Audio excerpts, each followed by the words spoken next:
In front of me is CAT S42, and let me show you how to change wallpaper on this device. So at first, just open the settings, which are right here, then find and select display, and here click on wallpaper. Here you will notice several options, so 3 albums that you can pick your wallpaper from. It can be something from your live wallpapers, photos, or wallpapers album. Let me pick the last one. And here you've got all the options that you can apply.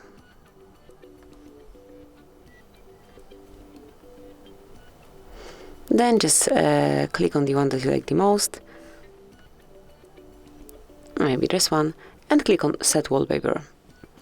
Finally decide if you want this picture to cover your home screen only, just your lock screen, or both of them, and I will pick both. And that's it. As you can see, from now on, this brand new wallpaper is covering both your home screen and also the lock screen.